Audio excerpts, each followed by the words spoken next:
Hello, everyone. We will be getting started here in just a moment. Just letting everybody into the call, and we have a few more registered who will likely be joining us.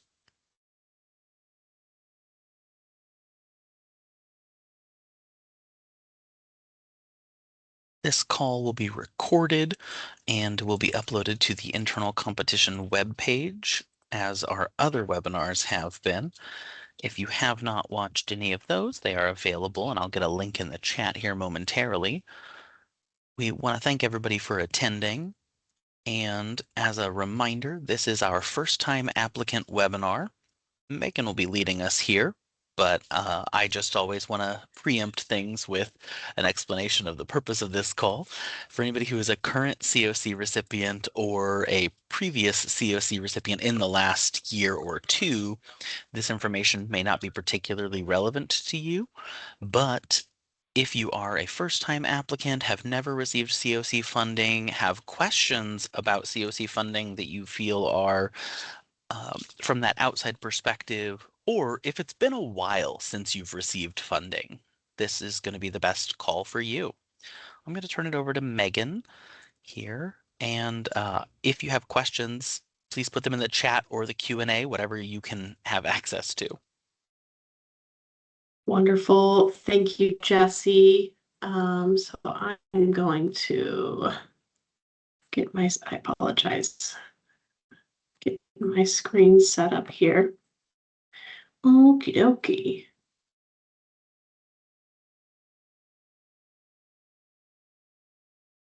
I know we have, I think in total we had about 25 people registered.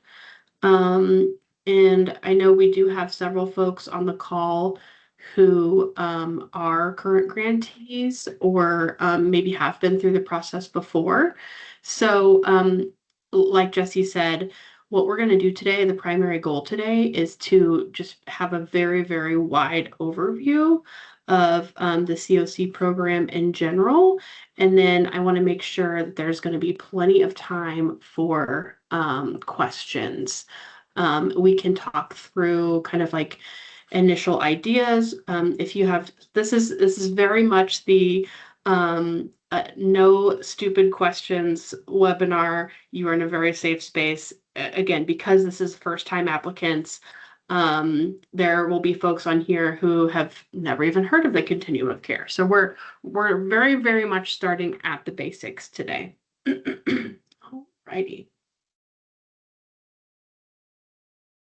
So first off, the agenda, we are going to discuss the federal statute and kind of the history behind what is the CoC. We're going to talk about the Indiana Balanced State CoC and the board. We're going to talk about what is the NOFO. What does that word even mean if you've heard it yet? What is IHCDA's role? And then we're going to talk through the collaborative application process and considerations for operating a federal grant. We may hop around a little bit with these based on questions that you might have. So feel free at any point to pop a question in the chat or the Q&A box, and we'll be monitoring that, and we can slow down and address anything if there's any inconsistencies or if I've left anything out. All righty, so very, very basic level. The statute or the federal regulation, whenever we say the regs, we are referring to 24 CFR, the 24th section of the Code of Federal Regulations, Part 578.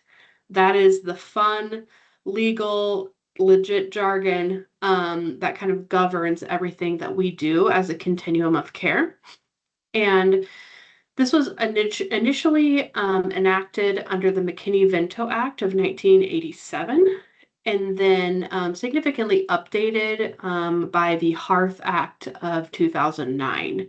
So those are, when we say the regs or when we say the federal regulations, that's what we're referring to, 24 CFR Part 578.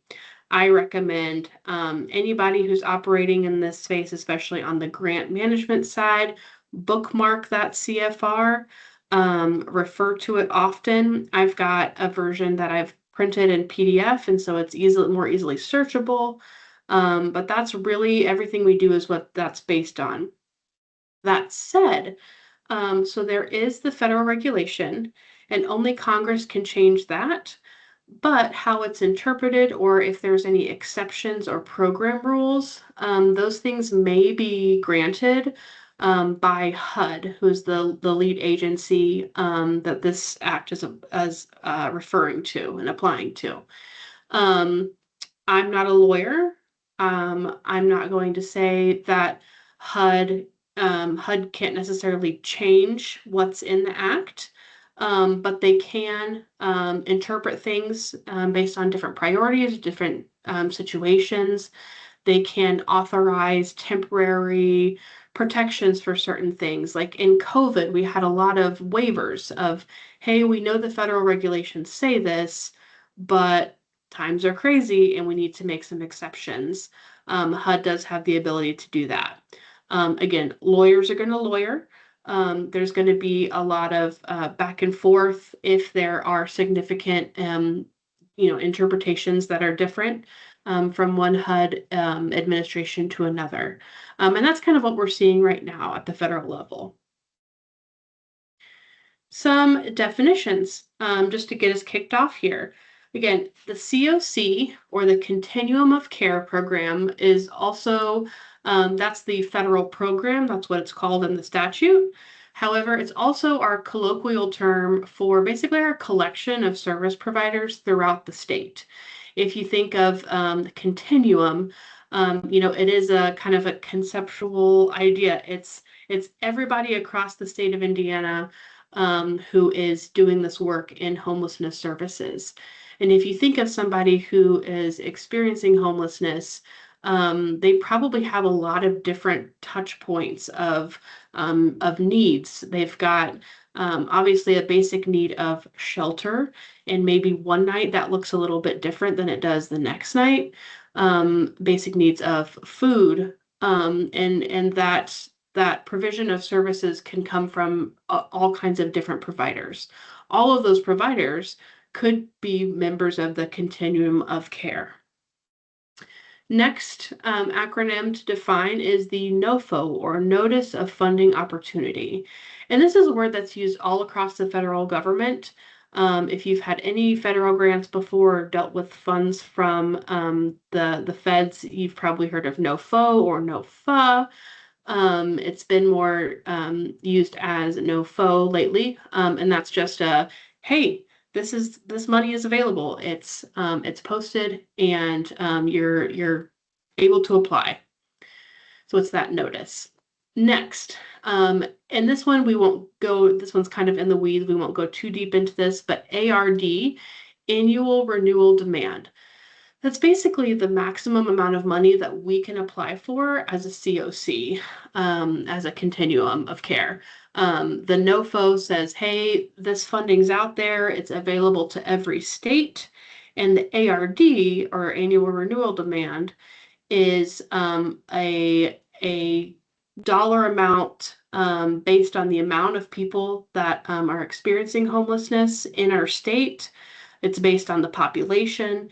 It's based on state needs and different administrative priorities. That number is released with each NOFO, and that's basically the total amount of money that we can apply for as a CoC.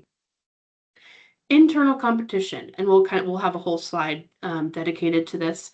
That is the competition for these funds, and collaborative application.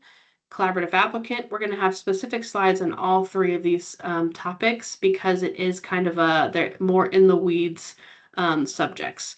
But we'll come back to these at a later point in the slides. Again, if I use any acronyms today that you're not familiar with, please stop us and ask. I try not to speak in too many acronyms, especially since we've got new folks on the call. But if at any point I do, stop me and ask. There are no stupid questions, especially today with the new apps. Alrighty, so what is the NOFO? again, we talked about the congressional appropriation. We talked about the 24 CFR 578. That's the legal document that kind of governs this whole process. And every 2 years, or sometimes every year, Congress will say this is the amount of money that we're dedicating to this specific program. And so that's what we're talking about when we say a congressional appropriation of funds for homelessness services. Basically, how much money are we going to carve out of the total federal budget specifically for the 24 CFR 578, that specific program? Then HUD, based on administrative priorities, they are going to create budgets and policy to kind of govern how much money, how are they divvying up that money. And then the next step is HUD decides, okay, here's what our policies are going to be. Here's our different initiatives. We're aligning it with that federal policy, but we're also going to place maybe some different restrictions or different priorities on the funding. States, here you go.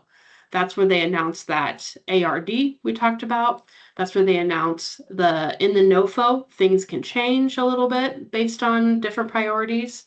And then I almost said worldwide, definitely not worldwide. Countrywide, COCs, everybody who operates a COC, some states have multiple COCs.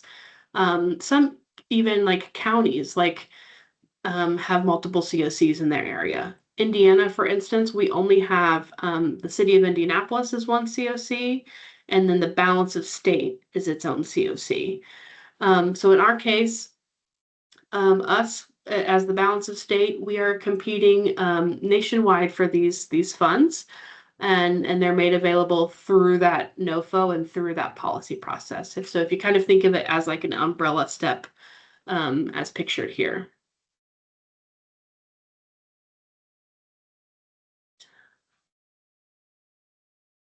Now, what is the collaborative application process? So the collaborative application is really the process of actually obtaining these funds that HUD is putting out. And this also has three kind of tiers or three steps that flow into the greater collaborative application. So if you think back, we as a COC have a certain ARD that we can apply for. That's our total amount of dollars. And then we know that our COC is different from other COCs throughout the country. We're even different from the Indianapolis COC. So we can kind of define our own priorities of what would work best for us here in Indiana. And then even on the local level, what works best for one region, like maybe Lake County is going to have different needs than Switzerland County, for instance. Somewhere that is more rural versus urban versus a mix. All of those things factor in and require us to do a lot of planning for what works best on both a state balance of state level and a individual regional level. And then you even have things down to your individual project.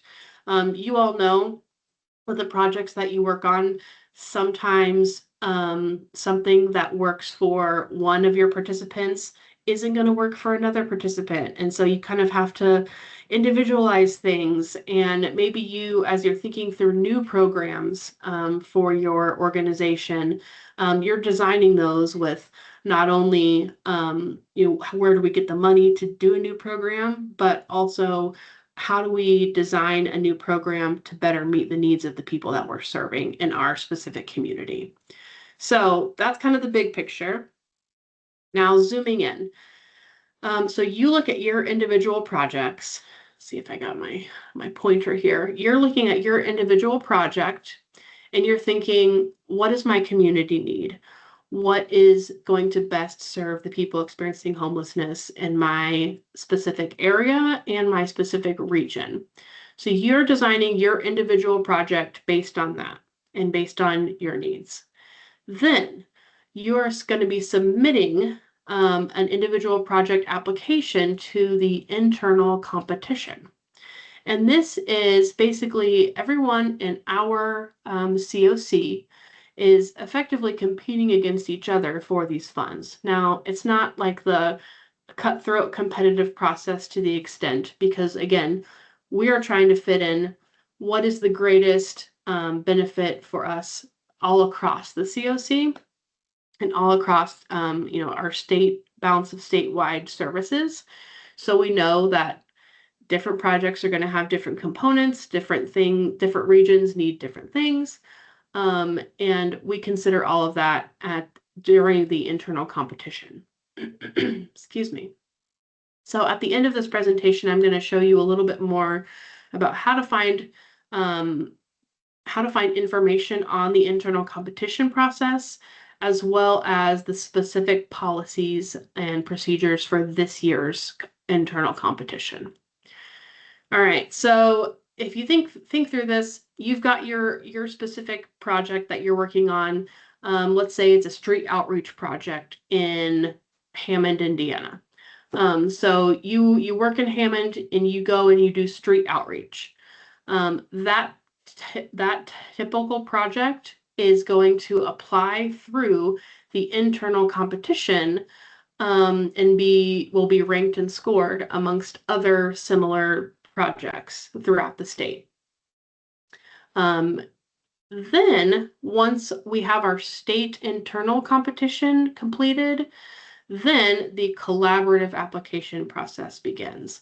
And that's basically when we're collating all of the projects throughout our continuum of care.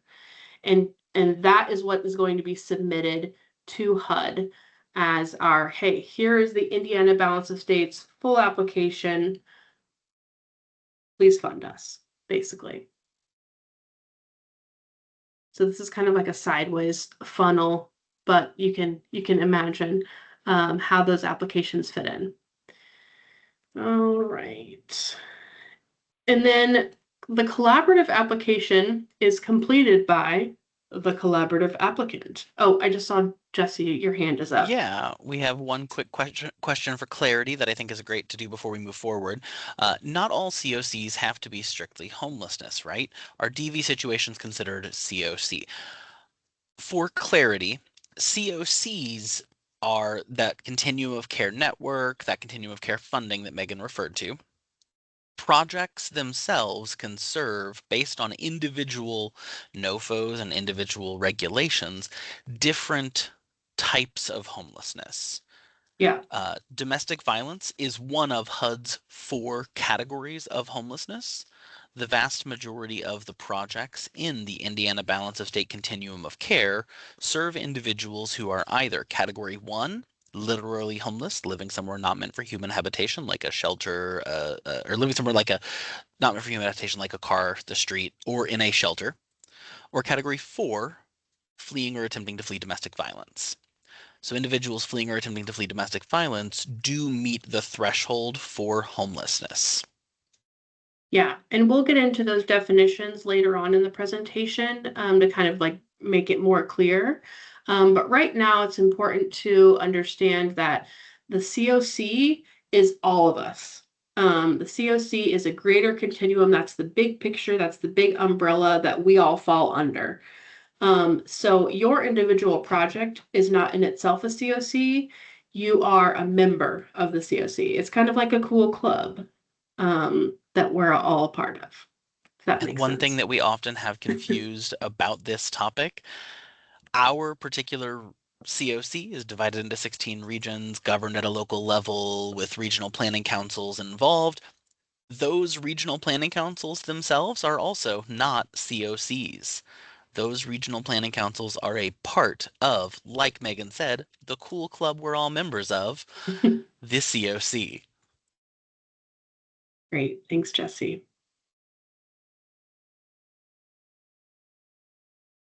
All righty. So IHCDA's role in all of this, like why is IHCDA the one presenting to you today? What does IHCDA do in all this process? So we are what we're calling the collaborative applicant. This is something, again, that's put in the federal regulations, that 24 CFR Part 578 that we started with. The regulations themselves say in order to get these funds every year that Congress appropriates, you have to have some kind of like central fiscal agent that is applying for the funding. Um, and that is the collaborative applicant. For the Indiana Balance of State, CoC, IHCDA is the designated collaborative applicant. So we're kind of the end of that funnel. As you have your projects, there's going to be a lot of projects throughout the state. Then there's that internal competition, and it all funnels down to us. And we work with some partners to submit the collaborative application as one kind of package to our funder hub. Some other things about collaborative applicants, and this is again kind of in the weeds, but we can receive up to 3% of our community's statewide balance of state funding for administrative costs.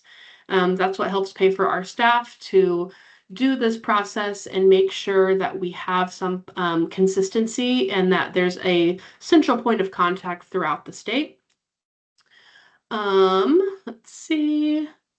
Another big thing is the collaborative applicant is responsible for ensuring that community partners participate in HMIS, which I realized I didn't define HMIS earlier. HMIS, or the Homelessness Management Information System, is a database, and that is statewide as well, of individuals experiencing homelessness and all of the service providers who are working in this continuum of care.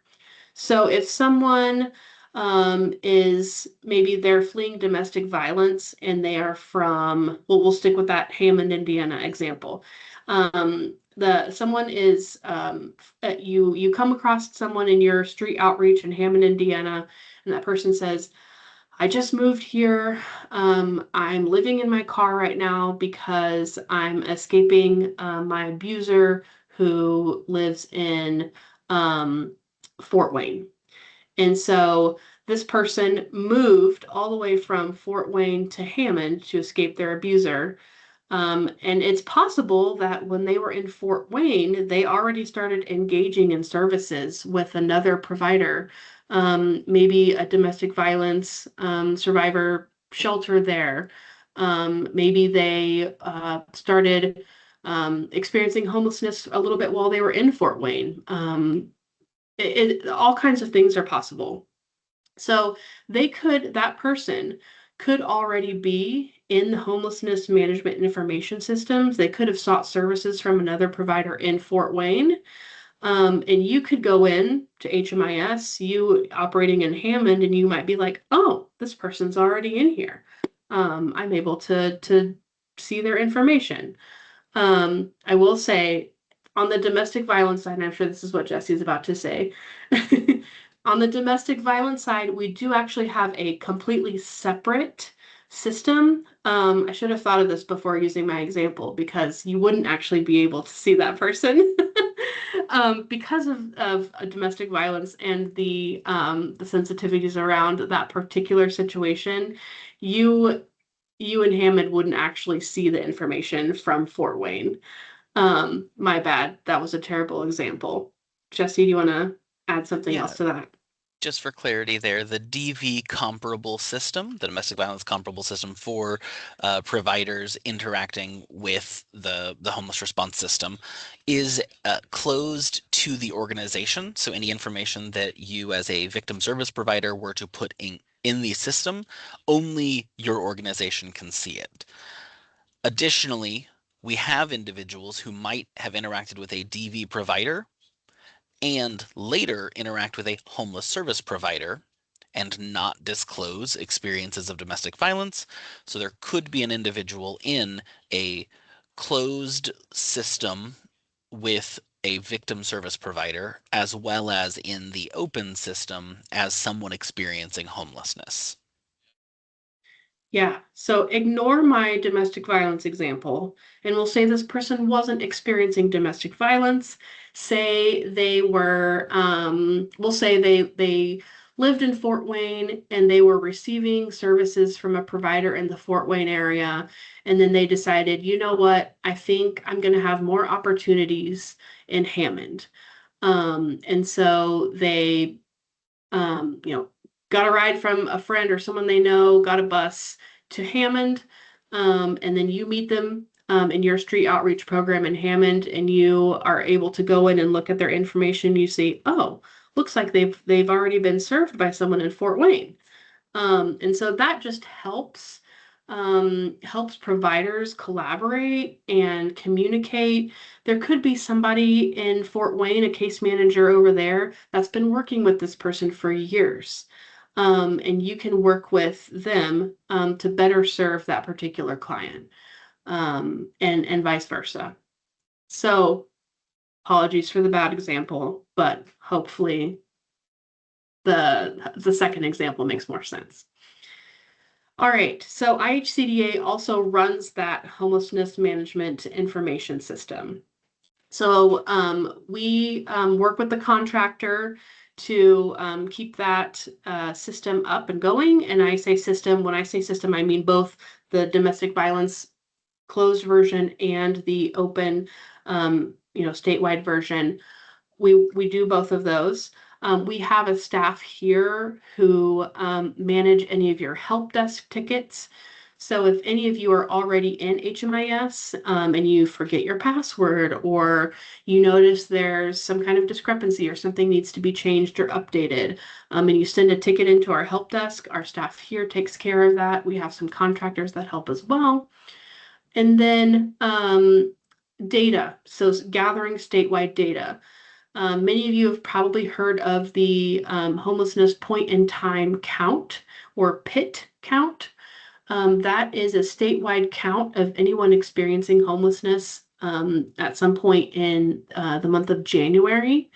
And that is a big push statewide, whether you are currently funded or whether you are, maybe you aren't currently funded by CoC funds, but you still work with individuals experiencing homelessness. You've probably participated or heard about the PIT count before. That PIT count, our team here, the HMIS team here, also works heavily with that. And all of that data, all of that information is really important when we go through this collaborative application process for funding, because we need to show HUD, hey, we have a need here in Indiana. This is approximately how many people we have. This is approximately what we're doing. The work is out there. We need it to be funded. All of that falls under IHCDA's purview. All right, we're also a recipient of funds. So IHCDA, just like many of the agencies receiving funds, is itself a recipient. So we don't administer directly services to individuals experiencing homelessness. The grants that we administer, we either sub out. So for example, the street outreach one, that would be something that, IHCDA doesn't have a staff in itself that's doing street outreach, but we would have an award that would go out, and we would put it out for a proposal, and you could apply through us for that specific award. Likewise, we do administer directly the HMIS, or Homelessness Management Information System, and then the Coordinated Entry Program. So these are specific grants that we do manage in-house, and they have their purpose in the greater continuum of care. Jesse, I realized I don't have a plan to get into coordinated entry today. If people want to, if we do go down that route, I think it's important, but it is kind of in the weeds for today. So Yeah, I'll just say one little tiny thing then on it. If an individual organization applies for a new project through this process, we will support you in understanding how your project has to interact with coordinated entry. For those Yep. unfamiliar, coordinated entry is the unified, consistent process by which individuals experiencing Category 1, literal homelessness, or Category 4, fleeing or attempting to flee domestic violence, how they access housing programs through this funding.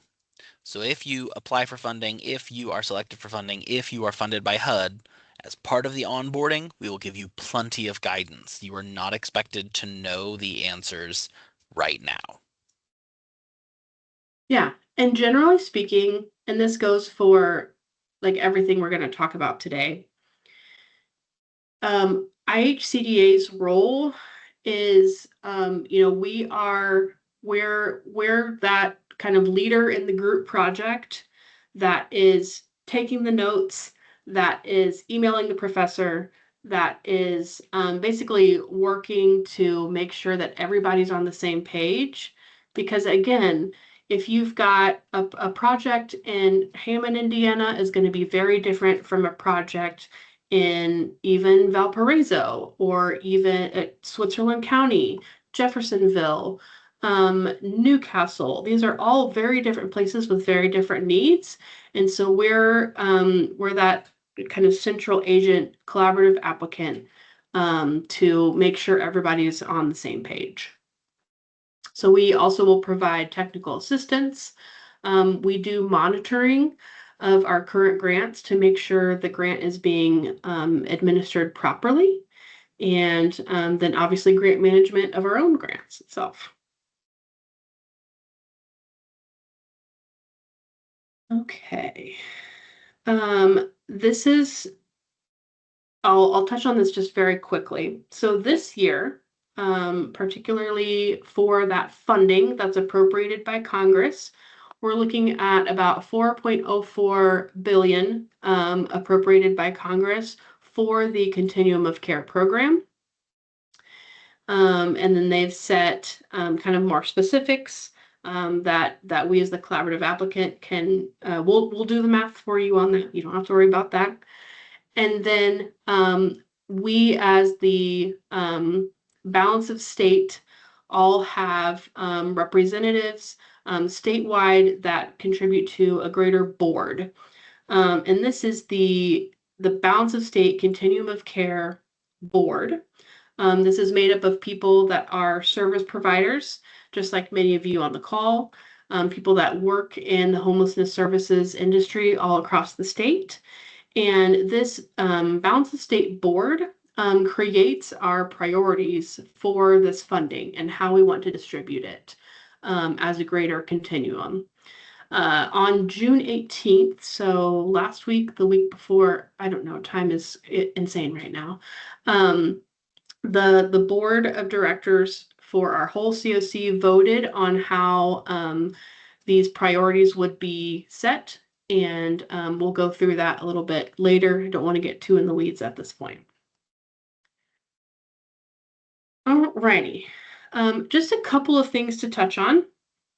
Considerations for operating a federal grant. Again, we started at the beginning. We started with our Code of Federal Regulations, the CFR, the regs, the kind of like scary, complicated lawyer lingo. We want to be clear that when we're operating a federal grant, if you have funding from other sources, maybe you have donor advised funds, maybe you have unrestricted funds. We love those in the nonprofit world. These particular funds come with a lot of red tape and a lot of strings. However, they are also incredibly beneficial, and we as IHCDA especially view ourselves as responsible for making sure that you have the tools you need to administer these funds. So if at any point, I know this is a lot, it's like drinking from a fire hose. If at any point, if you are awarded grant funds through this program, IHCDA is going to be there alongside of you to help you through the process. If you have operated another kind of federal or state grant before, you may be familiar with some of the items. But this one is kind of unique in a couple of ways, and we're here to support you through that. First of all, considerations. We have to follow the federal rules. Unfortunately, these are not unrestricted funds. We're not a foundation. We are not a trust, a living trust, or anything like that. We have very, very specific rules down to when you submit a receipt, it has to look exactly like this. And those are from those federal regulations. State or local rules might be a little bit more restrictive. They can never be less restrictive on any kind of what is eligible to be spent, what is not. The important thing about this part is, unfortunately, we work with people, right? And especially in the world of people experiencing homelessness and serving those vulnerable populations, every single person has a very different story and a very different need. And almost every situation feels unique, right? Unfortunately, because we're operating in a federal grant, the regulations don't always allow us to do everything we need to help like a specific client.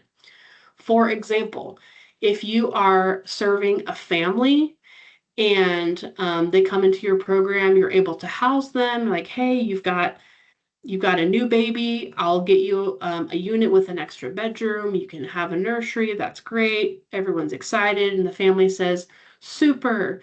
I've got a crib donated from this church down the street. I am able to also get food from your services. Like you have a kitchen on site. And they say, what about diapers? Are you able to help me with diapers? Um, for example, like diapers may not be an eligible cost for your grant.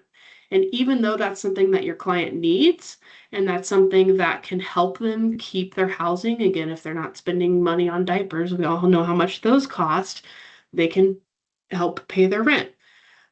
Like we understand that that's needed for that specific person, but the federal rules might not allow us to spend money on that specific thing. So, um, that's just kind of one example, but that's just something to keep in mind. If you do want to provide a cost that isn't eligible per the federal regulations, you probably also want to have funds from something elsewhere to help with those, offset those needs. The next important thing to remember, this funding is operated on a reimbursement basis. So you, as a grantee, will need to front the costs and then submit claims and proof of your expenditures in order to qualify for reimbursement. That's because we have to go through, and we have a financial operations team here who goes through all of those receipts, goes through all the costs, and makes sure that they are eligible for the program to be reimbursed. This can be tricky because a lot of grants out there, a lot of, if you've been funded by a foundation or maybe the city, um, local faith communities, a lot of our providers got their start out of faith communities where, you know, you've got the money kind of up front and you say, okay, now how are we going to spend it? This grant is different. So you spend, you've got to have that cash on hand at the start, and then you submit reimbursement claims to be reimbursed afterwards. And if you have additional questions or conversation on that, we can talk more. The last thing, and this is kind of unique even for federal grants, there is a match requirement of 25% of the award. So what HUD is asking for is they're asking that, say your award is $100,000, they want you to provide proof that you have at least $25,000 as match. And that can be anything that is eligible for the grant. So any of your eligible expenses, but you're not submitting those for reimbursement.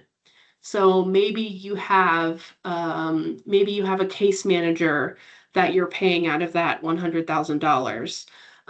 You know, not 100% of that case manager's salary is going to be covered by the grant. Maybe 25% of it is covered by another source. That can be for match. Or if you are providing other kind of services to your clients, maybe you have a partnership with a workforce development agency, something like that. Other things can count as match. It doesn't have to be cash that you have on hand. It can be through partnerships.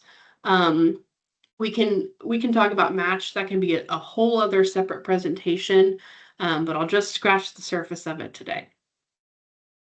I'll pause for a second. I don't know if we have any specific questions, or maybe just give everybody a second to digest. None have come through just yet. All righty. So back to the competition and kind of what this means for us this year. For those that are first-time applicants or recent applicants. Oh, you want to Now go there's a ahead question. before we... Is there a typical award size or cap? Great question. And that kind of applies to this slide. So it depends on your project. It depends on your ability to match. And it depends on how much funding is available overall. So that's actually like a great lead into this slide. So picture this as like one continuous bar. You operate in the nonprofit space, most of you, so you're probably familiar with that image of you're doing a fundraising campaign and you've got the thermometer that you're trying to get to 100%. Think of this image as that thermometer.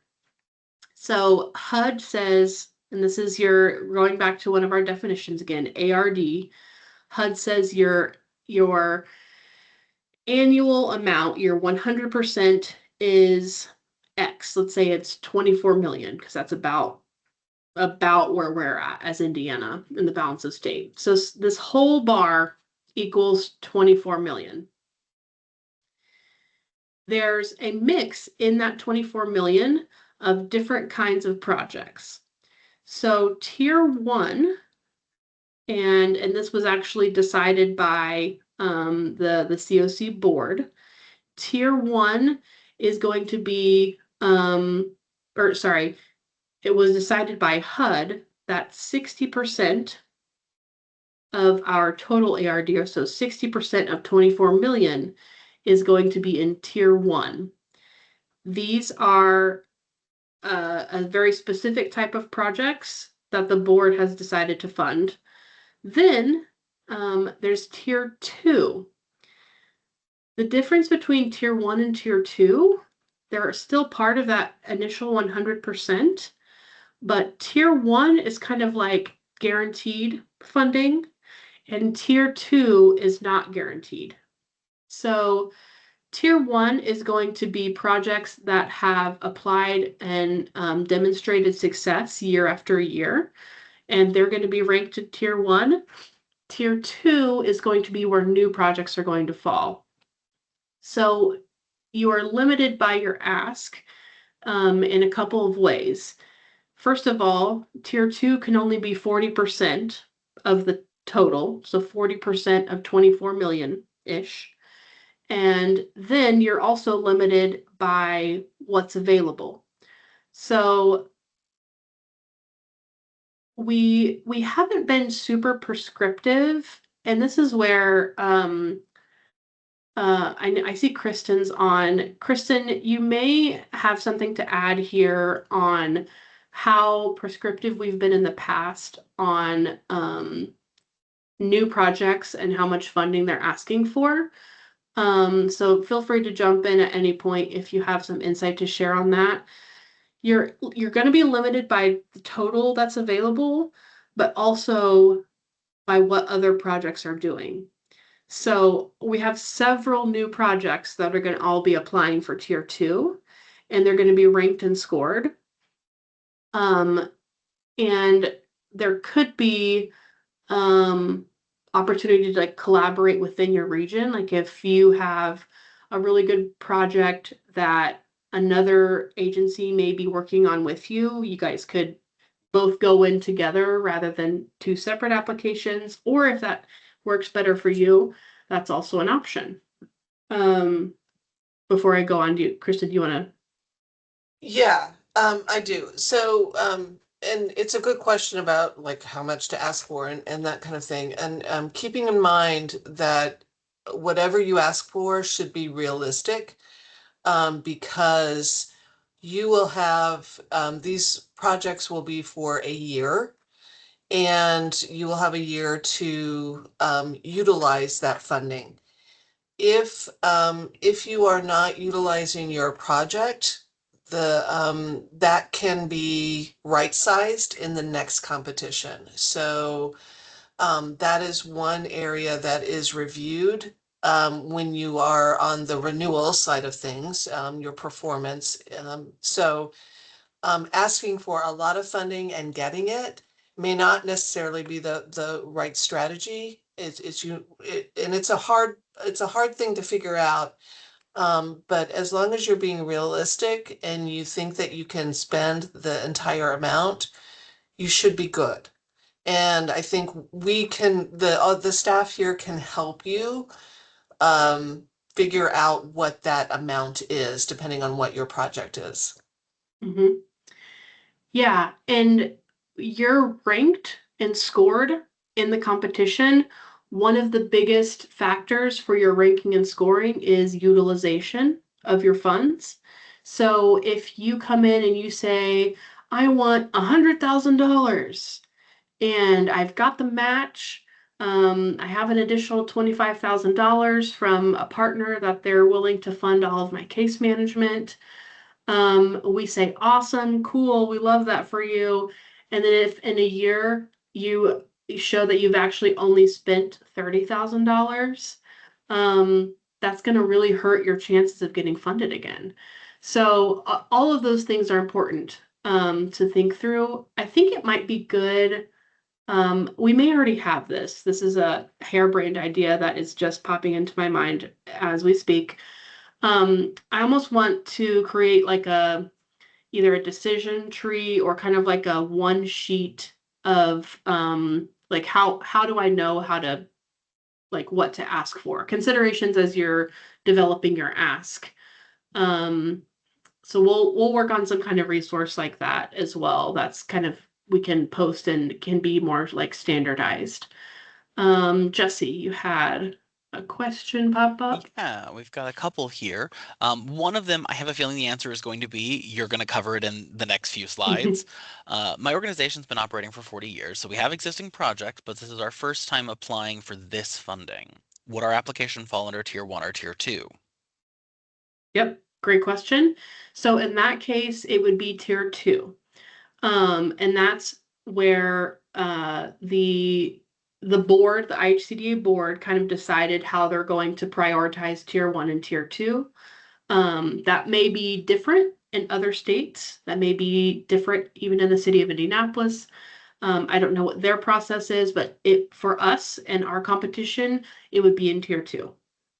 And that is because Tier 1 is being used for renewal projects that are currently funded, renewing for another year. Yep. A second question, for clarity, if our township was interested in implementing a rapid rehousing project, if approved, a contact in our office would coordinate with IHCDA to submit receipts and data for reimbursement. Correct. Yep.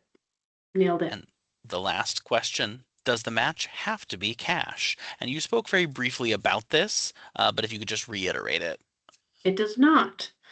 There can be in kind. There's even a further breakdown in the cash section of indirect versus direct costs. The match piece is it can be complicated until you really dig into it. And then it takes a minute to like understand. And when I say a minute, I mean like I've been here for now about 9 months, and I feel like I'm just now understanding how match works. So that is one of those areas that we can really dig in and talk through with you in your specific situation, in your scenario. If you are thinking about applying and you want to make sure that you have a way to provide match. So no, it does not have to be cash. Long answer, short answer. Very specific follow-up to that. Can ESG be used for CoC match? Love this question. Yes. So HUD is so weird. They don't allow a lot of federal funding to be counted as match, but they do allow ESG to be counted as match, and vice versa. So CoC can be counted as match for ESG, and ESG can be counted as match for CoC. And for anybody unfamiliar, ESG means Emergency Solutions Grant. That is a separate funding stream that has an annual July 1 through June 30th grant cycle. And the that award application, right now it's closed, it will open up again next year during May, June is when the application cycle usually opens. And can I add a caveat there? Please. Caveat is that you cannot duplicate funds, so you Mm. can't use both grants for the same thing, and the expenses have to be eligible under the other grant if you're going to use that as match. Yeah, that's a huge piece of match. And I'll go ahead and touch on it. Anything used as match has to be as if you were submitting a receipt for reimbursement. So you don't actually have to submit a receipt for reimbursement, but it has to be an eligible cost. So if you have we'll use the $100,000 example again. Say you want a $100,000 award, you need $25,000 in match. Say you had a donor that said, maybe you do have cash. You have a partner that says, I'm going to give you $25,000 for your maybe a new like technology upgrades. Maybe you haven't had computers and new computers in 10 years. And they say we're going to give you $25,000 to get all new computers and new office equipment. We're going to do a bunch of work in your office. Those may not be eligible expenses for the CoC grant. So just because you received $25,000 in cash for your organization doesn't necessarily mean that $25,000 is being spent on CoC eligible expenses. So the way I encourage folks to think of it as any dollar that you're using as match, think through the same process as if you are submitting a claims reimbursement receipt. It has to be eligible for the program. Ready to move on? Okay. Yep. I'm going to touch on this very briefly. HUD has their kind of like what we discussed in slide 1, every year or every 2 years, sometimes it changes. HUD lays out their priorities of what kind of projects they're looking for and what kind of changes they're looking for in the CoC program. And so this slide and these slides will all be available after this will be recorded, posted, and available on our website for you to read through later. But HUD has some very specific changes this year that they are wanting to implement through the program. So I encourage everyone to check those out. More specifically, oh, I'm missing a slide here. That's okay. More specifically, there are some items that you will need to read through. If you have not yet looked at the NOFO itself, for that notice of funding, I encourage you to do so. I know it's a long, complicated document that if you haven't applied for the funding before, it can be intimidating. I would start with our internal internal application or internal competition guidelines, read through that, and then you can look at the NOFO and better understand what's kind of that big picture. I am going to touch on this slide briefly as well. Some important things to consider as project applicants for this year in particular. Number one, nonprofit entities cannot administer rental assistance in transitional housing. So I know a lot of our new or prospective applicants are interested in operating transitional housing. Maybe you're currently a project that is, you have a shelter and you're working on an application for something to convert your existing shelter to transitional, or maybe you want to have an additional transitional program that you could move folks from your shelter to this new transitional program. If you're a nonprofit, you can't administer the rental assistance directly, like on a client basis. What you can do is master leasing. So maybe you as the organization, you rent, say, 10 apartment units in your area, and you're the leaseholder. You are the primary one, responsible for that lease financially and for the upkeep.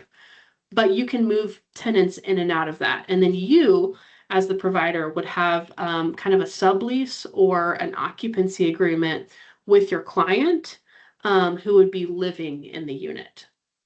And that's a little bit different than how things have operated in the past with permanent supportive housing and housing. So I just wanted to point that out to everybody. Next piece, transitional housing projects will score higher if they implement service participation requirements of 20 hours per participant per week. And this is on page 63 of the NOFO. So HUD really wants to see in those transitional housing projects, they want to see a lot of engagement with the clients. They want to see at least 20 hours a week if possible. If that's not possible, I recommend not applying for those extra points. Low scoring, well, this wouldn't be applicable to any of you. Low scoring PSH or permanent supportive housing will need to transition to transitional housing. I don't think there's anybody on the call that this applies to, possibly. Well, we can talk about that separately. Next one, HUD has released guidance on some eligibility of moving folks from permanent supportive housing to transitional housing. This is going to be something that we lean on once all these projects are finalized and really kind of in place in a couple of years. Once they start. Jesse, did you have something to add in? Quick question that was put in that's relevant to this slide. Can they receive transitional housing funds for property that they own? You talked about the master leasing, you talked about the rental assistance. Can they receive it for properties that they own? Yes. You can't pay yourself rent, but you can operate and use leasing assistance as the budget line item that is considered eligible, and their operating costs are eligible expenses under the transitional housing grant. We would need to talk through how you would actually like design that budget, but you owning the property doesn't prevent you from operating transitional housing out of it. There could be other things that prevent you from operating transitional housing out of it, such as like if there are, how many people are living there, how many beds versus like is there a kitchen, is there a bathroom, things like that could have impacted, but you owning it does not. All right, two last things that I want to point out, and then we are going to go in. I'm going to shift gears slightly and show you some information on our website. There's going to be, HUD has announced that they are conducting merit and risk reviews this year for all projects, and that's on an organizational level. They have listed out what they are considering high risk. This is on page 86 of the NOFO. I encourage everyone to read that thoroughly just to gain a better understanding of what they're looking for. And if you think your organization might be considered high risk, give us a call and we can talk through ways to mitigate that or potential other solutions. And then lastly, contracts are expected to include language from administrative priorities. Oh, I apologize, that got covered up there. So a lot of the executive orders and administrative priorities from the current administration, there is expected to be language in each contract that we will all have to sign with HUD from those administrative priorities and executive orders. Again, that's on page 106 of the NOFO. Read that thoroughly, and if you have questions or concerns, reach out to us and we can talk through that. All right, that is all of my slides. And then I'm just going to shift gears a little bit to show you what our internal competition page looks like and where you can find further information on the application process. Before I do that, I want to stop and see if there's any other questions. There's currently nothing in the chat, but there's easily room for questions. If you have one that you're workshopping, if you have one that you're not sure that you need to ask, there's no such thing as a bad question here. We just got one. We are faith-based and considering a supportive services project that includes a job readiness curriculum that includes scriptural references. Would that be allowed? There's no required statement of faith to participate, but there are Christian principles shared and encouraged. That's a great question. So this is one of those things that is kind of being debated right now at the federal level. We want to be clear that any faith-based organizations are absolutely allowed to participate in the competition and are eligible to be awarded. Full stop. That said, there are some considerations of like fair housing rules. This particular program and the NOFO doesn't change other laws that could be in place that make other things complicated. So free speech, obviously, this doesn't change that. Any type of fair housing law, this doesn't change that. So just be careful as you're designing those things, and we can talk through that more. But in general, yes, like please apply. We can talk through how you design that, and just to make sure you're being conscientious of any other laws that could be, I don't want to put you at risk for violating anything else that could be in conflict with that.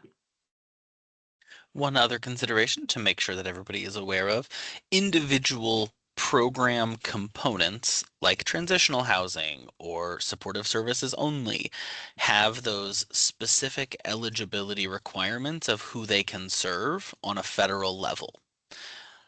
The project may, for instance, only be able to serve people who are provided via coordinated entry to a housing program, meaning you cannot take individuals your organization currently works with and decide that they are in that housing program. For supportive services only, you may only be able to work with clients in specific current situations like an emergency shelter or living in a place not meant for human habitation. You will not be able to use this as a program to supplement somebody in a housing program through a supportive services only project, generally speaking.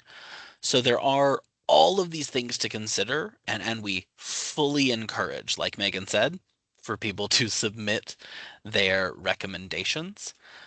A follow-up question to this that I think is perfectly timed: can you submit multiple applications, for example, a TH and an SSO project? And Absolutely. yep, and Megan, I'll let you talk about kind of that. Yeah. Yeah. Okay. First and foremost, this is the Indiana Balance of State Continuum of Care website. It's important to note that it is kind of a sister site to the regular IHCDA site. But the Indiana Balance of State Continuum of Care is technically a separate, it's not, I hesitate to use the word entity because it's not technically its own like 501c3 or an official legal entity, but it is the collective of all of us. Again, if this is the cool club that we're all in, those of us all serving individuals experiencing homelessness statewide.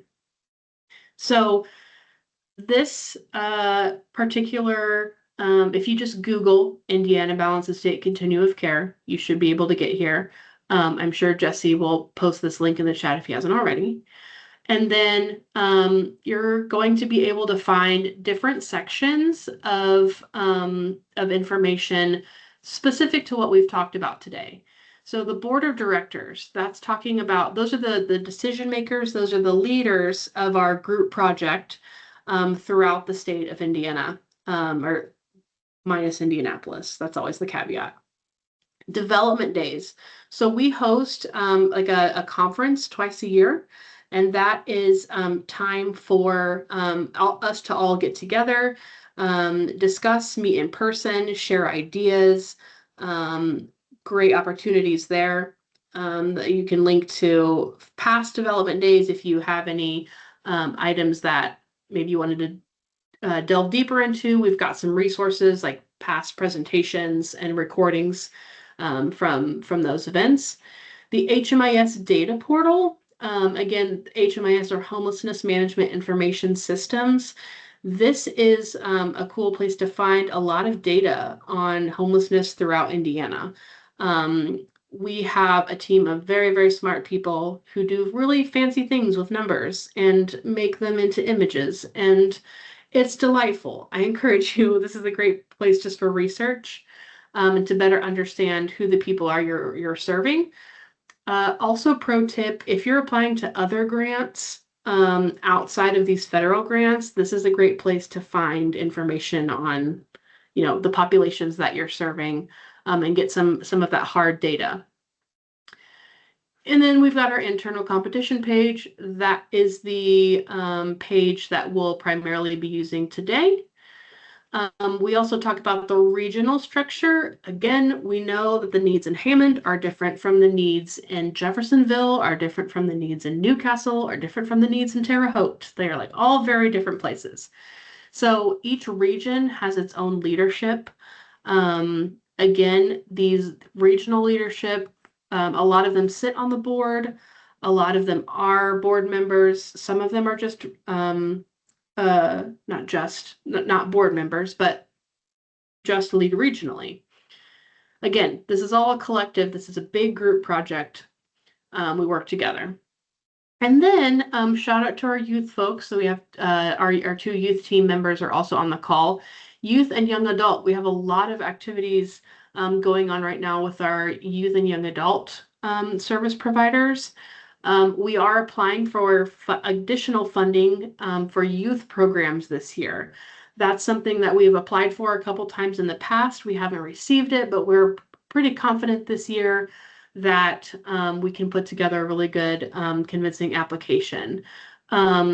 We have, go to this page for sure. If you serve youth or if you work with any youth serving providers, please check this out. That's going to be a whole separate competition and great funding opportunity.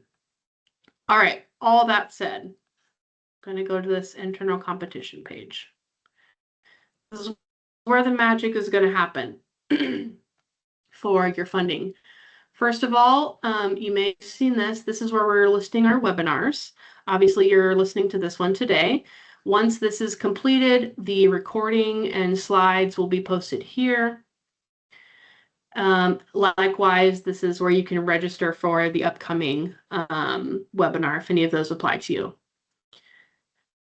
This section up here, this is going to be your number 1 and number 2 source of information, with the NOFO being kind of like the third.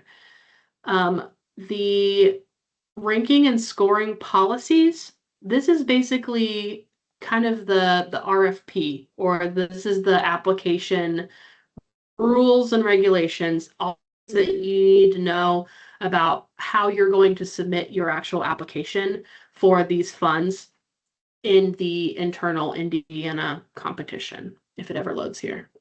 Maybe. Hello. There you go. So while you work on that real quick while it's loading, I just want to acknowledge we've had a question about where to find the actual NOFO, the full NOFO from HUD. At the very top of that internal competition page, there was a spot where you can click. It takes you to the grants.gov page, and there's a view related documents tab, and that is what has the formal documents from HUD. I know somebody had to step out, but that related documents, that's what you need to click on in order to see it. When you click it, it'll pull up a list of any documents that are attached to this particular opportunity. Yep. This is also deceiving because remember, we are applying as a continuum. This is a group project. So even though this says apply, we are actually applying as a group. And so we are asking folks to apply directly through our internal competition. You are applying from your perspective as a provider through the internal competition, and then we are collating all of those responses and submitting them to HUD. So even though this says apply, this is actually, we do this part for you. All right. We've got it loaded here. So this is really kind of like your main point of reference for this whole process. And this walks you through kind of the purpose of the program, the timelines and key due dates. Note, this was released on the 22nd, and July 17th is the final due date for the application. Applicants will then be notified of their ranking and scoring by July 31st. Then you will have time to appeal. So maybe your score, you think there was an issue with your score and you weren't ranked or scored as high as you should be. You have time to appeal that process. And then final application. Again, this is where we go in. We as IHCDA, the collaborative applicant, and we will apply from here. So don't worry about this. Don't worry about the due dates in here. That's a whole other separate beast that you do not have to worry about. I promise our application is much more straightforward than that. If you do feel like you've been unfairly, like if the appeal does not go through and you feel like you should have been awarded and maybe you weren't in the process, you can appeal and you can still go through that application process directly with HUD. But that takes a very long time, and we want to just make sure that we're being as fair and equitable as possible as we're reviewing all these applications. So just stay in continual conversation with us throughout the process, and we'll make sure that you have the best opportunity possible to submit an application. Jesse? In that vein, we had a question that's a great tie-in there. What's a good point of contact to follow up with any other questions that should arise and what's a good point of contact when it comes to submitting the application? Wonderful question. So we have a shared email inbox. I realized, I don't know if that's actually in this I document also anymore. am realizing I don't know that it is, but it is on the internal competition page, I believe. Okay. Oh, nope, we've taken it out of there. So we will get that added there today. But Thank you for it's, that question. yeah, CoC network at ihcda.in.gov, and I'm putting it in the chat now. Yep. And you can email me directly as well. That CoC network, that's a team monitored, so you're much more likely to get a quicker response from that email than from reaching out to me directly. But I'm also trying to be as quick as possible with getting responses out as well.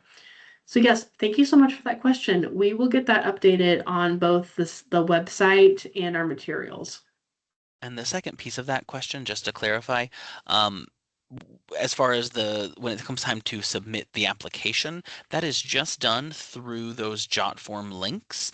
Mhm. All new projects, which will fill out the FY26 new project application, including transition grants, and all renewal projects fill out the FY26 renewal application. Those applications, that's the extent of it. They're just down there, the jot form links. They are the way to submit. We also have, like Megan said, additional webinars. For instance, later today at 2 p.m., the application office hours. So you have forums to ask any questions that arise. Yep. So step one, if I were in your shoes, I would start on this page.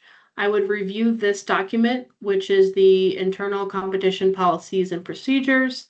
This literally walks you through a little bit more about the actual program, how things will be scored and ranked, what bonus points might be available. And this is also like we have to have certain policies for HUD, proof that we're doing our due diligence as a continuum to make sure that we're open to all applicants. Then your real bread and butter is going to be on this page. There's application guides, and that is the full application as a PDF document.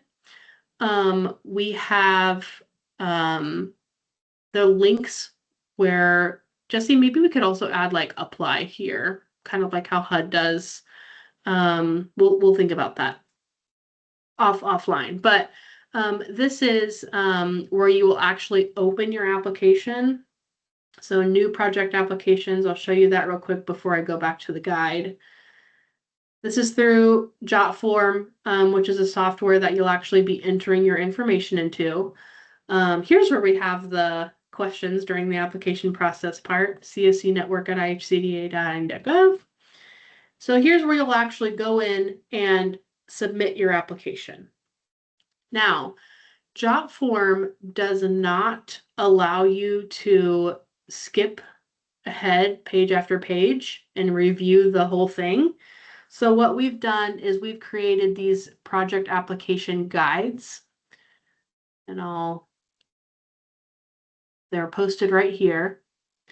But I'm opening them just to show you. And this has every question that will be in that jot form.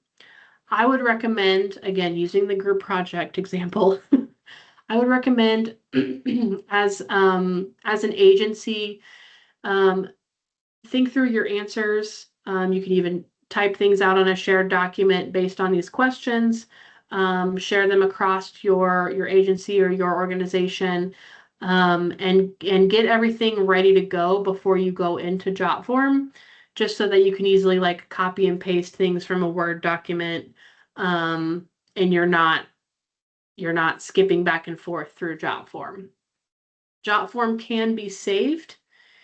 It can be accessed at a later time. So if you want to do the first couple of pages and then save it and then come back another time, you can absolutely do that.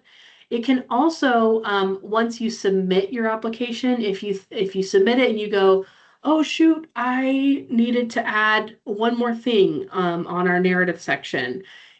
You should have received an email that said, hey, we got your application. Here's a link to edit it. Go into that link and you can open your application back up and edit even after submission. So don't feel like you have to panic or resubmit multiple applications for the same project. Just have one per project that you're submitting. If you are submitting multiple new projects, you're going to do an application for each project. All right. Again, these are really, we're not going to like read through these materials. I just want to show you where they're located. And then I think we'll open it up now. Yeah, we've got 10 minutes left. We'll open it up for additional questions and comments. Go ahead, Jesse. The last question currently in the chat, is there a limit to how much you can submit in the narrative section? And any character limits are indicated both in jot form and in the application guides for those specific questions. For the larger narrative questions, I believe it's 2,000 characters per question. We do have, since we have this, 8 minutes remaining, we do have time if anybody has a question that they feel is more complicated than a single sentence in a chat and needs to come off mute to ask their question, we can also make that happen. But those character limits are defined in there. They're defined in job form, so that should be easy enough. The next question we got, Megan, is what is the distinction between transitional housing and rapid rehousing? Great question. There are different project components within the larger CoC grant.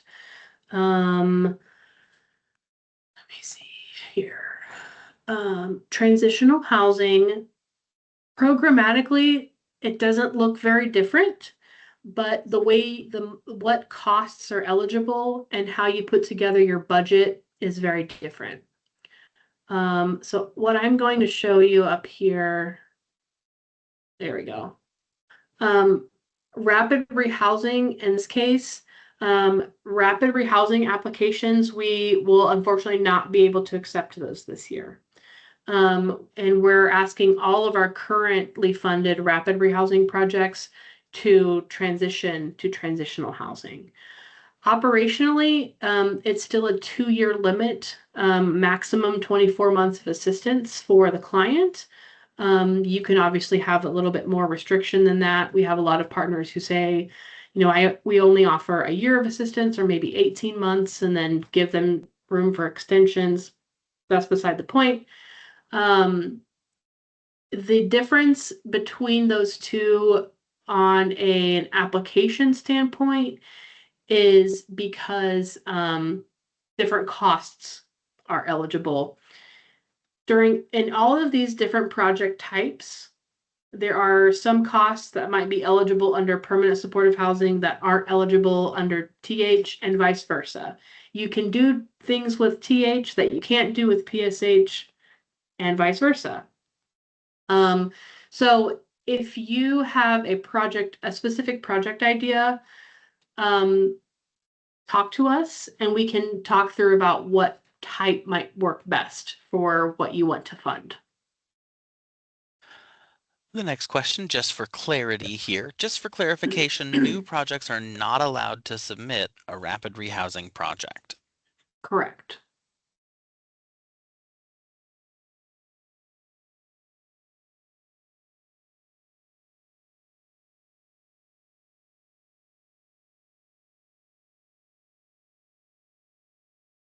Next question, for tomorrow's SPM office hours, the register link is displaying an error after I click register. We occasionally have this difficulty. Sierra, I will try to, one, just double check that the link is working, and two, if it's not, I'll see if I can throw you in as a registrant. We'll try to add you on the back end. I will reach out via email if we cannot. Perfect. And if anybody wants to come off mute and ask any specific questions, you can feel free to do so with the caveat that we are recording. So if you don't want to be recorded, we can have a call separately.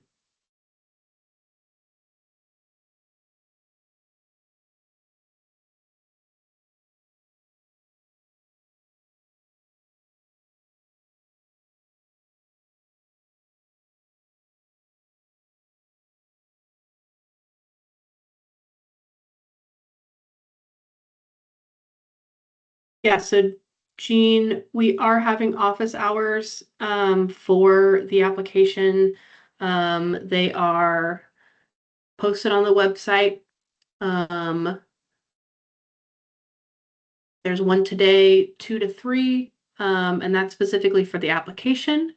There's also another one on July 14th at 10 a.m. And then we have some office hours for SPMs or PPRs, is what we've been calling the performance reports. So for those of you who are new applicants, first time, you don't have to worry about that. You won't have any data because you'll be brand new. If you are currently like an ESG recipient or you do operate HMIS as an existing organization and maybe you're just not in the CoC, reach out to us and we may be able to help you with your those questions on your data, the data questions on your application. Any other questions or concerns? I know it's been a long one. My voice is feeling it. Jesse? I was told over my shoulder to tell Sierra to try to register one more time if Sierra is still on this call. Andrea thinks she might have fixed it. We'll see. As you all can tell, this is a very interactive process. This is very back and forth. We want to make sure that communication is open. If you attend these calls, we'll give you opportunities for questions. If you have a question after the call, you can send an email, you can request a one-on-one meeting, you can get in touch with us however you need. The deadline for the competition on the 17th, the internal competition deadline on July 17th is going to be a concrete deadline. And we need people to make sure that their applications are submitted prior to that. So don't wait till the last minute to ask questions. Ask them today, ask them tomorrow, ask them next week. Like Megan said, we have the last application office hours is on July 14th. So that is 3 days prior to the due date. We need individuals to reach out and ask questions. We're happy to help answer, but we can't answer if we don't know that something's got a question. Yep. And Sierra said that it worked. Great. Yay. Wonderful. Thank you all so much for attending. We are available, as Jesse said, so reach out, send more questions our way. If you think it's a dumb question, you're wrong. I promise. That's the only time I'm going to tell you you're wrong. There's no dumb questions.